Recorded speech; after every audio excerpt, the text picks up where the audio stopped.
เคยสมหวังกับสิ่งตั้งไว้มากมนเป็นอย่างต้องมาเป็นผลที่ทุกข์ซนกับเรื่องเงินตายามนอนกลางคืนใจสะอื้นสุดแสนอะไรคิดแล้วหนักใจร้องไห้จนมีน้ำตาเป็นอย่างศาสตร์นี้คือบ่มีบุญวาสนาคือต้องเกิดมาขาดสิว่าสิมีสบายคิดฮอดทางบ้านใจสะท้านในดวงหรือดีที่ยังมี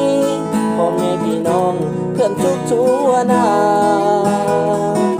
คอยบอกคอยสอนหมดแห่งใจตั้งแต่เรื่อยมาอดทนถ้าลูกเดินหาสมปรารถนาสิเมื่อบ้านเฮาจะเอาความจนไว้เป็นเส้นทางที่หมายไว้เป็นแห่งใจสู้ต่อไปให้มันสมหวังจะตั้งใจศึกษาบ่ยอมถอยตนออกห่างตั้งใจสู้สนสยังคงสีนำทางไปหอดจุดหมาย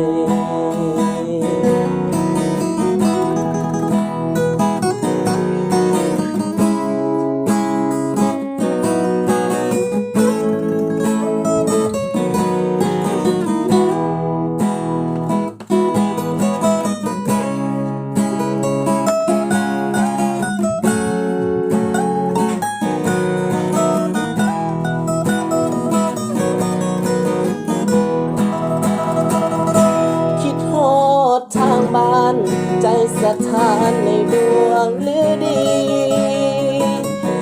ที่ยังมีพ่อแม่พี่น้องเพื่อนทุกทั่วหน้าคอยบอกคอยสอนมอบแห่งใจตั้งแต่เรื่อยมาอดทนถ้าลูกเดินหน้าสมปรารถนาสิเมื่อบ้านเฮาจะเอาความจน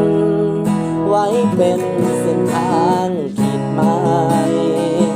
ไว้เป็นแห่งใจสู้ต่อไปให้มันสมหวังจะตั้งใจศึกษาบ่ยอมถอยตนออกห่างตั้งใจสู้สนสยังคงสีนำทางไปหอดจุดหมายตั้งใจสู้สนสยังคงสิ